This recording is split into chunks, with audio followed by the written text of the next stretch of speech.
Doktor, kishe një ndërhyrje që parë, me sa mbaj mend. Unë doja në lidhje me Altinin, jam gati 90% dakord me çfarë tha.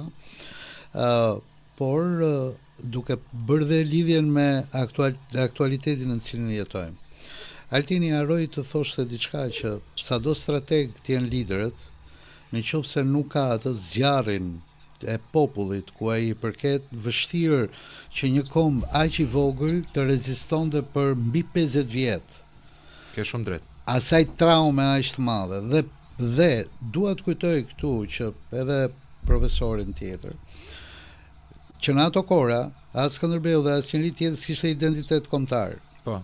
Domethënë atëherë identiteti kombëtar njësoj me fen, me religionin. Sado e gabuar të ishte kjo. Dhe këta që ishin arbër, ku e gjeti zjarrin e rezistencës Skënderbeut te ky komb? Pse?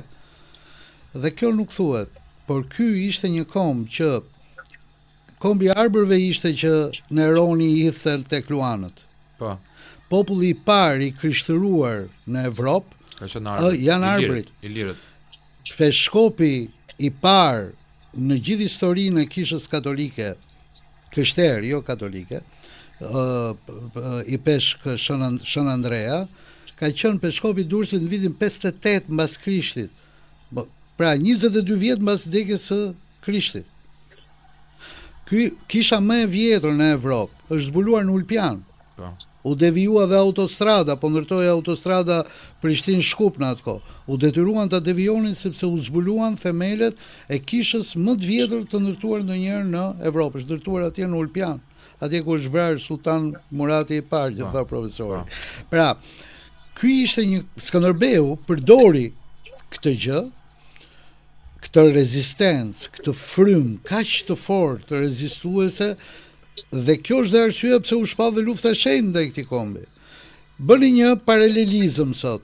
Shikoni një komb i madh, siç është Ukraina, 45 milion banor. Dezertojnë 50.000 ushtarë në muaj. Për 4 vjet. Ndërkohë që këta u zhdukën me familje, me fëmijë vetëm për atë që ata e konsideronin identitetin e tyre. Dhe këtu e gjeti forcën dhe Skënderbeu, që është njeriu më i njohur nga shqiptarët sot në botë. Dhe sot që neve flasim, ndërkohë që ky komb i atërshëm, sado primitiv të kishte qenë, nxori këta lider, të cilët nuk mund të bënin ndryshe përveç se të respektonin dëshirat e popullit tyre, kombit tyre. Sot nuk është faji politikanëve, unë jam kundër Altinit. Këta politikanë i përzgjedhin, a i zgjedhin, a i përgëzon, vetë ky popull. Populli meriton atë feste që ka. Dhe, për mendimin tim, nuk ja vlen të merresh me drejtuesët. Duhet që gjithë procesi që do zgjasi është që populli të edukohet, të civilizohet, të eci përpara dhe të rriti si kërkesa ndaj vetes tij. Për mendimin tim ky është thelbi. Ndërkohë që për profesori e shikon shumë patriot, e përgëzoi.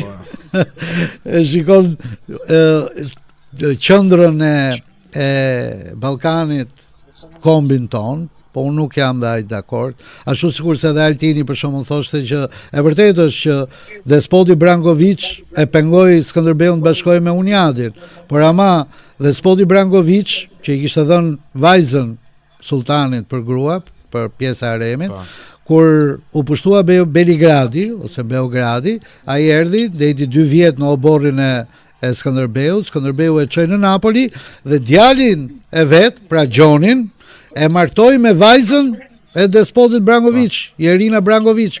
Nga kjo martesë lindi Gjergj Kastrioti i dytë.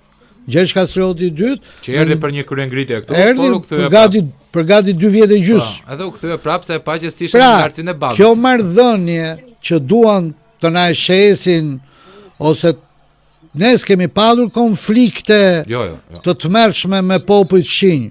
Stefan Dushani e ka mbajtur 200 vjet Shqipërinë të pushtuar. Despoti i Aninës ishte serb, sepse mbretërimi i Stefan Dushanit shkoi deri afër Konstantinopolis në atë kohë. Po. Nuk ka dokumente për genocid midis nesh dhe serbëve. Nuk ka dokumente për masakra. Masakrat, si nga ana jonë, si nga ana kryesisht dhe nga ana e tyre, kanë filluar në fillim të shekullit 18. 18-19, po. Janë martuar, e kanë jetuar në qetësi me njëri tjetrin. Profesor. Po më fal, do vetëm një ndërhyrje, vetëm një ndërhyrje të shkurtër, ju lutem. Po. Ky ka të shkurtra shumë. E ka të shkurtra shumë. Lidhur me argumentin e popullit, jam 100% dakord me zotin Elvin Prifti që Skënderbeu kishte popull pa ishte komandant, kishte ushtri dhe kishte një super ushtri. Dhe mbi të gjitha kishte motiv shumë fort religionin, krishtërimin. Sepse kështu funksiononte. Dhe kjo ishte koha. Dhe ata e konsideronin veten krishtar të krishtërimit. Për të mbrojtur këtë zonë të krishtar. Do të themi në kohë të kuftojmë, po ne ecim sot me kohën tonë dhe ngatrojmë konceptet e kohës me territorin dhe mbi të gjitha me konceptet që janë krejt ndryshme sot me nga të atërshmet. Eksakt. Në atë kohë, Skënderbeu ndërtoi për herë të parë një aleancë të popujve me origjinë ilire, që ishin folës së Shqipes. S'kishin nevojë për përkthyes. Pavarësisht se mori dhe pak aleancë nga disa principate që nuk sundoheshin nga shqipfolës. Dhe kishte dhe aleanca të tjera që lidheshin me Venedikun, Napoli dhe kështu me radhë. Por në thelb, populli ishte, si thosh, themel, pjedestal i monumentit Skënderbeut kur flasim. Se patës mund të qëndronte. Dhe nuk mund të bësh kjo luftë. Kaq e fuqishme, kaq e jashtëzakonshme, kaq unike. Epike. Epike. Sepse vërtet Skënderbeu me kalorësit e vet kishin formimin e duhur jeniçar në aspektin e teknikave ushtarake, që ishte me nivelin më lart i kohës, më i larti në Europë, më i larti në botë, mund ta quajmë. Por edhe ushtria ishte përshtatshme për këto teknika luftarake dhe ishte edhe motivuar dhe e zonja. I bie 100% dakord. E dyta që do thoja unë në raport me historinë e popullit dhe të pozicioneve të leadershipit në kohë. Ne kemi bërë gjithmonë kryengritje, po këtë pak na e tregojnë. S'ka 15 vjet, 20 vjet periudha pa kryengritje në territorin e shqiptarëve në kohën e Perëndimit Otomane. Njëra labëria këtu, njëra atje, njëra këtu, njëra atje. Ka qenë gjithkohës konflikti. Nuk ka qenë vetëm një çast. Problemi qëndron që ne sot falsifikojmë historinë për shkak parave. Paratë përcaktojnë falsifikimin e historisë. Janë paratë që vijnë nga neotomanizmi, para që vijnë nga Greqia, para që vijnë nga Serbia, para që vijnë nga Europa, para që vijnë nga gjitha, po para më e madhe që ka përcaktuar fuqinë e korruptuese të elitës tonë intelektuale për të falsifikuar historinë tonë kundër nesh, është Sorosi që në 92 e këtej, që ka ushtruar një kontroll të jashtëzakonshëm financiar me bursa, me promovim elitash dhe universitare të kësaj elite që për mua është kasta më tradhtare historike që ka pas njëherë Shqipëria, e cila falsifikon historinë sepse është pjesë e saj historisë të Stambollit, të Qyprilinëve, gjithë tjerëve, që është historia jonë që ka shpjeguar, për ta mbyllur me një fjali, që ka shpjeguar Pashiç dhe Çubrilović. Po haqashin hallet se si do ta bësh me gjithë vendet e tjera, tha, vetëm Tirana s'ka si problem. Pagujmë sa para dhe mbarojmë punë.